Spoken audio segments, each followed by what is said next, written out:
సంవత్సరాల తరబడి government job కోసం వేచి చూస్తున్నారా? కేవలం 8 నెలల్లో మీ కల నెరవేర్చుకోండి. వెంటనే కింది నెంబర్స్ కి కాల్ చేయండి.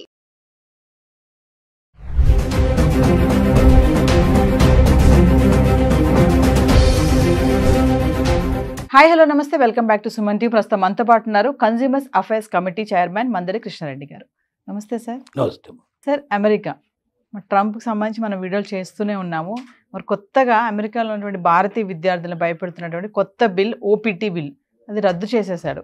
మరి ఏంటి సార్, దానివల్ల మన వాళ్ళకి వచ్చినటువంటి నష్టాలు ఏంటి? అంటే ఎవరైనా ఇతర దేశస్తులు అమెరికా వెళ్ళి చదువుకునే స్టూడెంట్స్ కానీ లేక ఏదైనా రీసెర్చ్ స్కాలర్స్ కానీ ఎడ్యుకేషన్ సంబంధించినటువంటి లైన్లో ఉన్న వాళ్ళకి ఎక్కువ భాగం అమెరికాలో ఒక విధానం కొనసాగుతోంది. సపోజ్ వాళ్ళు ఏదో ఒకైనా వీసా తీసుకొని అక్కడికి వచ్చి ఎడ్యుకేషన్ కంటిన్యూ చేయడం కానీ ఈ రీసెర్చ్ స్కాలర్ ఇట్లా కంప్లీట్ చేసినప్పుడు వాళ్ళకి ఇచ్చిన వీసా పీరియడ్ ఏదైతే ఉంటుందో 2 years 3 years ఎంత ఉంటుందో ఎడ్యుకేషన్ దానికి సంబంధించిన రీసెర్చ్ వరకు ఆ పీరియడ్ ఉంటుంది. ఆ పీరియడ్ తర్వాత కూడా 1 సంవత్సరం నుంచి 3 సంవత్సరాల దాకా వాళ్ళు అక్కడే ఉండి జాబ్స్ చేసుకుంటూ ఇంకా ఫర్దర్గా ఆ రీసెర్చ్ లోపల ఇంకా ముందుకెళ్ళడానికి కానీ ఎడ్యుకేషన్లో ముందుకెళ్ళడం కానీ లేదా జాబ్ ఏదైనా చూసుకోవడానికి పాసిబిలిటీ కానీ దానికి తగినట్టుగా ఒక అవకాశం గతంలో ఉండేది. Minimum 1 year maximum 3 years possibility కల్పించేవాళ్ళు. ఈ పీరియడ్లో వాళ్ళకి ఏంటంటే వీసా ఉన్నట్టే లెక్క, అంటే వీసా ఎక్స్టెండ్ చేసినట్టు లెక్క. ఒక రకంగా ఓపీటీ అంటే ఇక్కడ వాళ్ళకి వీసా ఎక్స్టెండ్ చేయడం ఒకటేను, వాళ్ళు పని చూసుకోవడానికి ఒక అవకాశం ఉండేది. అయితే ఇది ఎక్కువ ఏంటంటే యూనివర్సిటీలో మాత్రమే ఈ పని చూసుకోవాలనేది, క్యాంపస్లో ఉండాలి. అది వారానికి 20 గంటలు మాత్రమే పని చేయాలనేది ఉంది, కండిషన్ ఉంది. అంతకన్నా ఎక్కువ పని చేస్తే అది నేరం కింద లెక్క. కానీ సహజంగా యూనివర్సిటీలో ఇంతమందికి జాబులు దొరకడం చాలా కష్టం. కాబట్టి ఏం చేస్తారు వీళ్ళు, యూనివర్సిటీలో కాకుండా బయటకు వెళ్ళి పనులు చూసుకుంటారు. 20 hours చేస్తే దానివల్ల లాభం లేదు కాబట్టి, ఎందుకంటే 20 hours అమెరికన్ సిస్టమ్ ప్రకారంగా చేస్తే, అంటే అమెరికన్స్కి ఎంత అయితే డబ్బులు ఇస్తారో అంత డబ్బులు మన ఇండియన్స్ కూడా ఇచ్చేటైతే 20 hours సరిపోతుంది. కానీ అమెరికన్స్కి ఇచ్చే దాంట్లో 1/4 1/3 మనకి ఇస్తారు కాబట్టి అది సరిపోదు. కాబట్టి ఏం చేస్తారంటే 20 గంటలు సరిపోదు కాబట్టి బయటికి ఎక్కువ గంటలు పనిచేస్తారు. ఈ ఎక్కువ గంటలు పనిచేయడం అనేది నేరానికి సంబంధించిన విషయం. అంటే అమెరికన్స్కు ఉద్యోగాలు దొరకకుండా బయట నుంచి వచ్చిన వాళ్ళు ఆ ఉద్యోగాలు ఆక్యుపై చేసుకొని తక్కువ రేట్లకు పనిచేయడం వల్ల అమెరికన్స్ రావాల్సిన జాబ్స్ రావట్లేదు, అమెరికన్ రావాల్సినంత జీతం రావడం లేదనేది అక్కడ ట్రంప్ యొక్క వివాదం. ట్రంప్ ఓపీటీ రద్దు చేయడంలో ముఖ్యమైన కారణం అది. ఇప్పుడు దీనివల్ల ఏమైందంటే లక్షల మంది విద్యార్థులు నష్టపోయే పరిస్థితి ఏర్పడింది.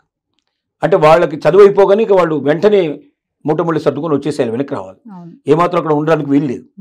గతంలో అయితే ఓపీటీ ఉండడం వల్ల మినిమం 1 year నుంచి 3 years దాకా వాళ్ళు షెల్టర్ ఉండేది. ఆ 3 yearsలో వాళ్ళకి యూనివర్సిటీ లోపల కూడా పనిచేసుకునే అవకాశం ఉండేది, బయట కూడా పనిచేసుకునే పాసిబిలిటీస్ ఉండేది. వాళ్ళు మొత్తం మీద అంటే యూనివర్సిటీ అని ప్రతిబంధకం పెట్టినా కూడా చాలామంది ఎక్కడ చేస్తున్న స్టూడెంట్ వీసా ఉంది కదా ఇతనికి, ఎట్లాగైనా 3 ఏళ్ళు 2 ఏళ్ళు ఉంది కదా వీళ్ళు చెప్పిన ప్రకారం ఓపీటీ ప్రకారం, కానీ ఎవరు కూడా పోలీసు కానీ ఎవరు ఆబ్జెక్షన్ చెప్పేవాళ్ళు కాదు.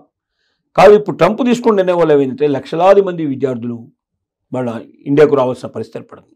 ఖచ్చితంగా రాకపోతే ఇంకో మార్గం లేదు. ఎందుకంటే వాళ్ళని 1 month లోపల వాళ్ళకి ఈరోజు ఓపీటీ రద్దు చేశారు, 1 month టైం ఇచ్చారు. 30 రోజుల లోపల వాళ్ళు 80% ఇండియాకు తిరిగి రాకపోతే వాళ్ళ మీద కేసులు ఫైల్ చేసే అవకాశం ఉంది, వాళ్ళ జైలు పంపించే అవకాశం ఉంది, వాళ్ళ మీద రకరకాల యాక్షన్స్ తీసుకునే అవకాశం ఉంది, ముద్రేసేస్తారు.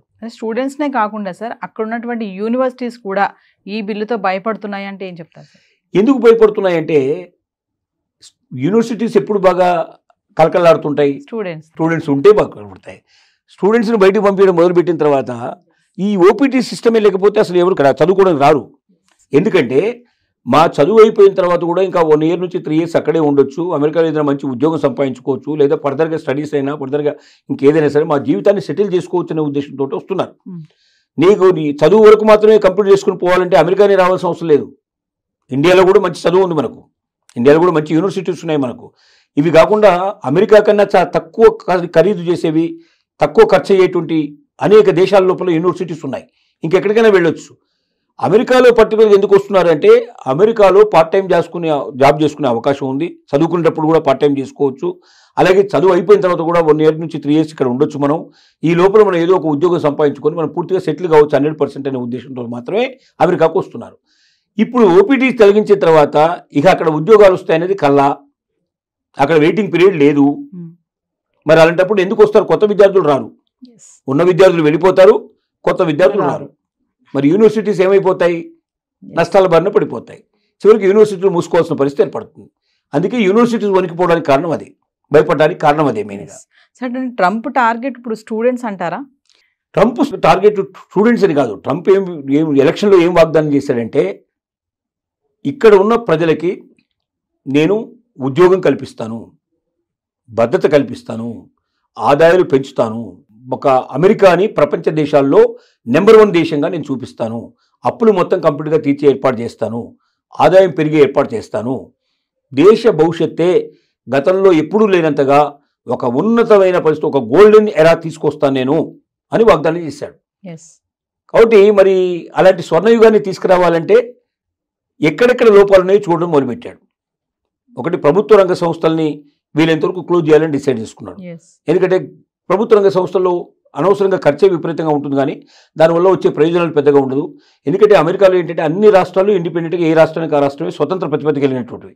కాబట్టి ఏ రాష్ట్రానికి ఆ రాష్ట్రం బతకగలిగే అవకాశం ఉన్నప్పుడు సెంట్రల్ నుంచి పెద్దగా వాళ్ళకి సపోర్ట్ ఇవ్వాల్సిన అవసరం లేదు. డబ్బు రూపంలో ఏదైనా ఇవ్వాల్సి ఉంటే డైరెక్ట్గా ఇచ్చేయడానికి పాసిబిలిటీ ఉంది. దానికోసం డిపార్ట్మెంట్ పెట్టి వేల మందిని పోషించి వాళ్ళకు అనవసరంగా శాలరీస్ ఇచ్చి ఇవన్నీ చేయాల్సిన అవసరం లేదనే నిర్ణయానికి వచ్చి వీలైనంత వరకు ఉద్యోగాన్ని తొలగించడం ప్రారంభించాడు. రెండోది ఏం చేశాడు, బయట నుంచి వచ్చిన వాళ్ళు, వలస వచ్చిన వాళ్ళు ఇక్కడ ఏం చేస్తున్నారంటే అందరు టెస్ట్ వేసుకొని కూర్చుంటున్నారు.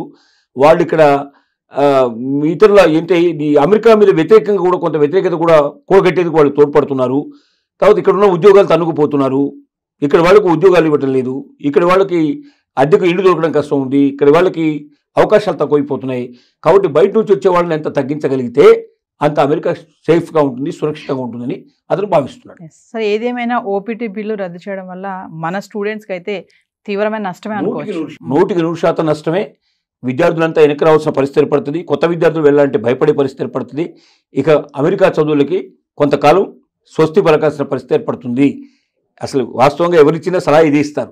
ఎందుకంటే ఏ క్షణంలో ఏం జరుగుతుందో తెలియని దేశంలో వెళ్ళి దేశంగాని దేశం లోపల అక్కడ ఉండి అక్కడ ఒకవేళ ఉండాలనుకుంటే ఒక నెలకి ₹1,00,000 ఖచ్చితంగా కావాలి. ఒక నెలకి ₹1,00,000 కావాలి.